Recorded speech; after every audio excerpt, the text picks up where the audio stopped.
భూమా బ్రహ్మానందరెడ్డికి మంత్రులు క్లాస్ తీసుకుంటున్నారు. క్లాస్ అంటే అబ్బే మీరేదో అనుకోకండి. క్లాస్ అంటే ఇక్కడ కేవలం ట్రైనింగ్ మాత్రమే.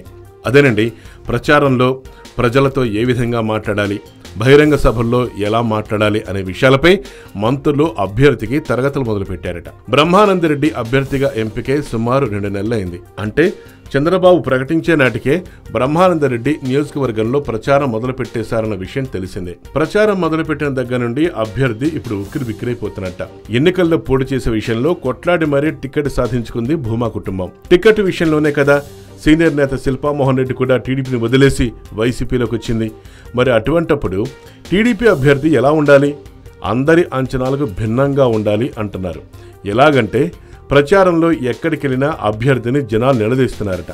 తమకు పెన్షన్ రావట్లేదు, రేషన్ రావట్లేదు, నీళ్లు రావట్లేదు, ఇళ్ల స్థలం లేదు, ఇలా ఓటర్లు తమ కోరికల చిట్టా విప్పుతుండటంతో అభ్యర్థిలో తీవ్ర అసహనం మొదలైపోయిందట.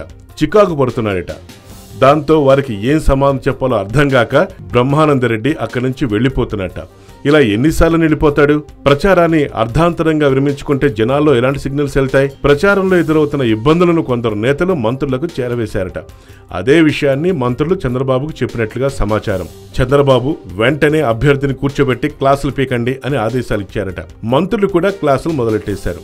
కొత్తగా తీసుకున్న కేంద్ర కార్యాలయంలోనే మంత్రులు ఆదినారాయణ రెడ్డి, కాలువ శ్రీనివాసులు, అమర్నాథ్ రెడ్డితో పాటు ఏవి సుబ్బారెడ్డి మరికొంతమంది ముఖ్య నేతలు ఎవరితో ఎలా మాట్లాడాలి, ఎక్కడ ఎలా మాట్లాడాలి అన్న విషయాల్లో తర్ఫీదిస్తున్నారట. ఒకవైపేమో షెడ్యూల్ వెలువడే సమయం వచ్చేసింది, ఇంకోవైపేమో అభ్యర్థి ఎక్కడ ప్రచారానికి వెళ్ళినా సమస్యలే ఏకరవు పెడుతున్నారు జనం.